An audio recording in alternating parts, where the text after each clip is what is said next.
Hi, welcome to Riff Vues. I want to do a quick video here because I've seen a lot of people complaining about the raider aspect of Nuka World.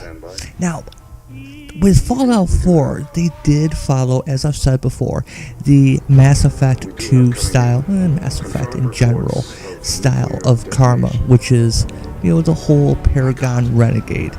There's not good, evil, it's just kind of being nice versus being a dick. So, myself included, a lot of people have complained that there was no real evil option, just for replayability's sake. And the final DLC, Nuka World, addressed this with the Raider faction. And to really get all the best perks, you have to be evil. You have to take over settlements. And a lot of people complained about that because they had a good build. Their character was good, virtuous, and they did not want to have to give that up to get all the perks. Well, I want to address this by saying that it makes sense in the metafiction of Fallout 4 why the player character would be evil. Now, let's take a look at this. Let's take a look at Nate/Nora's timeline. The Vault Tech rep approaches them, gives them a spot into the vault, and just then is when the nukes drop. So the sole survivor, whether you're male or female, races to the vault, and first off, the very first thing that happens is Vault Tech lies to you. You're expected that you're going to be living underground while the radiation goes out, but instead, you end up getting frozen. The game starts off with the main character being lied to, and then let's look at after that. You wake up, and you see your spouse get killed, and your son taken away, and then you end up refrozen. When you wake up again, everyone else and all the other pods are dead. That's why you're the sole survivor. You and Sean are the only ones that made it out, and you're not even sure what happened to Sean. So you exit the vault, and what do you find? A nuclear wasteland, hundreds of years after the time you know. So let's think about that for a second. Imagine you go to bed one day, and you step out the next morning, and your neighborhood's just destroyed. Well, that's what happens to the sole survivor.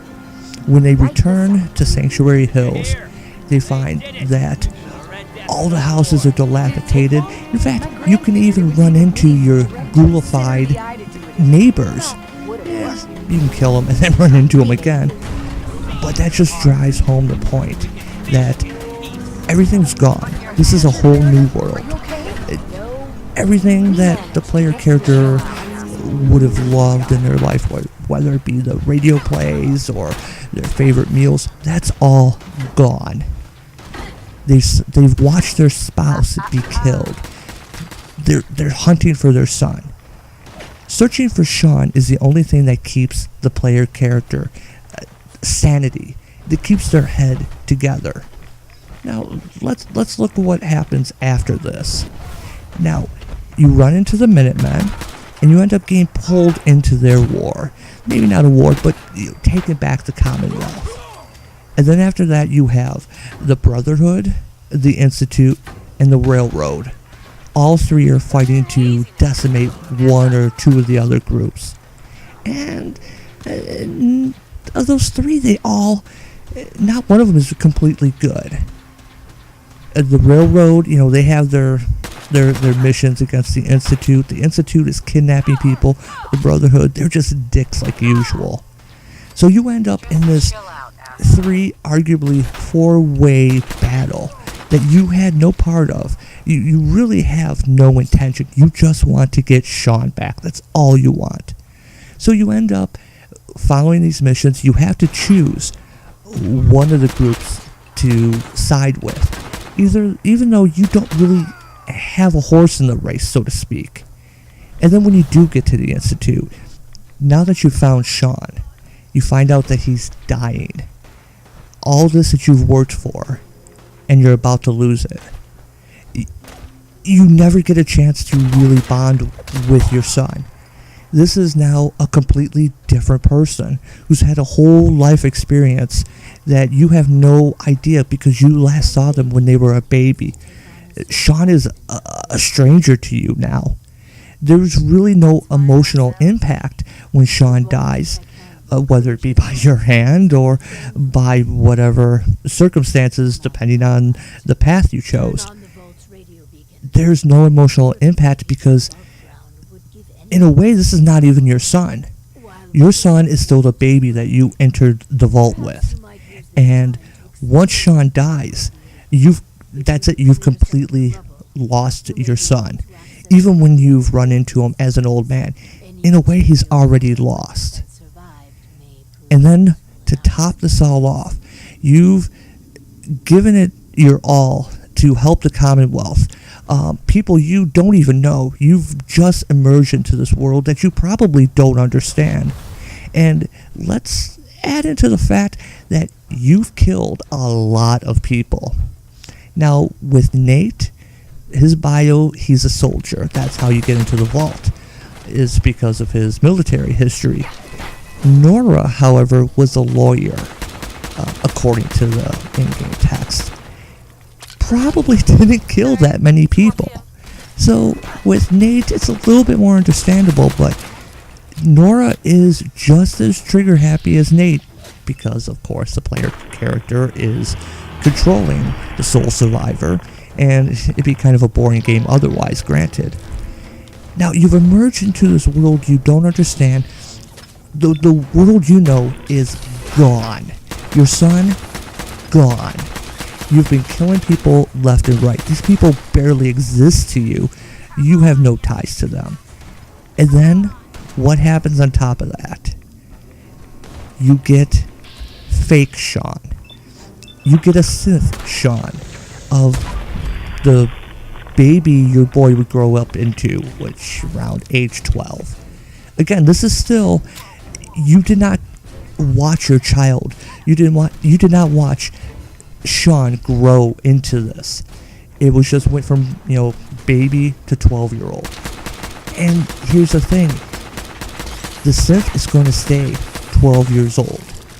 For the rest of your life, the sole survivor's life, as you age and inevitably die, Sean will remain 12 years old. In fact, there's a few places where Sean even says, Synth Sean even says that he's glad he's not a synth. He doesn't understand how a synth could, be.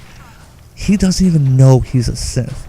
And unlike the adults that have been replaced by synths, they don't have to worry about growing. At some point, relatively soon, Sean is going to realize that he's not aging, that he's not becoming a teenager. Now, the sole survivor has been hunting for their son the entire game. They lose their son. Their son is gone and is replaced with a facsimile, a robot. And, if you have an anti-synth attitude, even if you rescue them, maybe you're not completely sold on the idea. Again, this is still a new world to you. You now have a fake Sean. That's a slap in the face. Now here's where I bring up why Nuka World's Raider factions idea makes sense. The sole survivor is suffering from PTSD. The sole survivor has snapped. They've lost everything. They've given it their all. Yeah, some of the goals of whatever faction that you helped, if you helped more than one, they line up with yours, but eventually you have to choose one, and you quote-unquote bring peace and happiness to the Commonwealth. But that's only because that you had the same goals for a while, to get your son Sean back. And here you are, you're finally at the end, and you've lost him. Your home is gone. Yeah, you could build stuff, but it's not the same. Everything you live for, your spouse, your son, are gone, replaced by basically a robot that looks like your son. You're grieving, and you have this fake child in your face the entire time. So yes, the sole survivor has snapped and has finally said, you know what? Screw you guys. Screw the Commonwealth. I hate all of you. This is not my home. Sanctuary is not Sanctuary Hills, where I had a beautiful home and a beautiful spouse and a beautiful child. No, I'm going to take it back in blood. And it's actually kind of genius when you look at the DLC, the vanilla game leading up to the final DLC. The final DLC is the end of the Soul Survivor story, more or less. It's the end of the character arc. Emerge into a new world, learn what's going on, and then once you've lost everything, it's over. You're taking revenge and enslaving your settlements. I'm not sure if Bethesda actually intended that, but when you read it this way, when you look through the game, and even work in the other DLCs, which could fit in at any part of the game, but if you do Nuka World after you have the robot Sean, it makes much more sense. If you do it post vanilla game, you understand why the Soul Survivor would turn to evil, basically. And I have to give Bethesda credit on that. Again, I'm not sure if that's what they intended, but it's actually kind of brilliant. I did not even realize that at first, and it's only been as I've been thinking about it for a few weeks and kind of arguing it back and forth in my head when I realized, no, this is a Soul Survivor's arc. The character's arc does not always have to have a good ending where everything is happy and bright. Sometimes a character is doomed, like a tragic hero. And I'm actually quite comfortable with this.